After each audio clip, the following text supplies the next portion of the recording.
Hello and welcome to another edition of Toys from the Attic. For today's episode, I thought I'd be taking a look at the 1990 Spider-Man Scorpion action figure. So without further ado, let's take a closer look at this guy.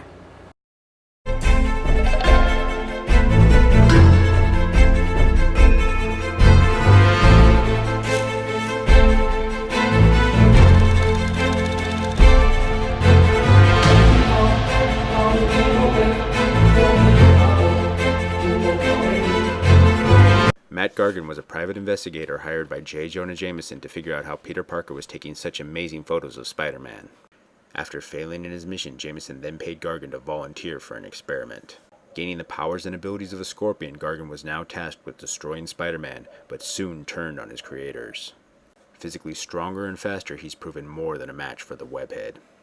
When it comes to a physical altercation, the only edge Spider-Man has is superior intelligence. Alright, so here we have Spider-Man and Toy Biz's Scorpion action figure. Now I'm going to start off by saying that when I first saw this guy on the TV series, I instantly fell in love with the character.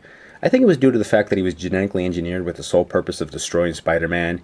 He had superior strength and he was combined with a scorpion, which are the natural predators of a spider. There's actually only really one downside I have for this guy, and it's his gimmick, which I'll get into a little bit later. But I remember asking my parents, could you get this guy for my birthday? And as you can see, they did. I really like the sculpt of him too. It's reminiscent of both the show and sort of the comic version as well. He has the two different shades of green and that snarling face from the TV series, but then he also still retains his little carved stripes around him from the comic book series. His articulation isn't that bad either. I mean, his head can move side to side, and his arms can move up and down, and he has a little bend at his elbow, and his legs can move up and down, and has a little knee bend. Like I've said before, the Toy Biz toys didn't have all that much articulation, but we were happy with what we got.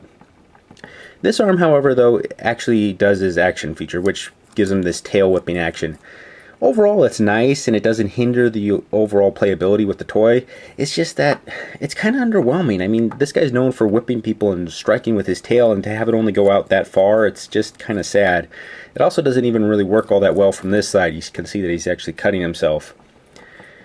The other odd thing is, considering that the guy is known for shooting out venom or acid out of the tip of his tail, it would have been better to either have some sort of squirting, like you could squirt liquid, or maybe have some sort of missile launcher and you could fire something out. I think that would have been a lot better.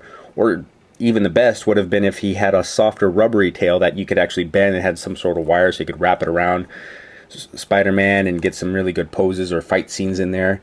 But this, yeah, it's just a big piece of plastic and it doesn't really do much other than this, and was just kind of a letdown.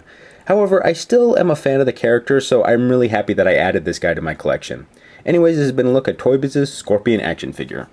Once again, thank you for watching. If you enjoyed what you've seen today, please feel free to like, subscribe, or leave a comment below in the comment section. Any advice for the show will be greatly appreciated. Who knows, something you suggest may appear on the show in the future.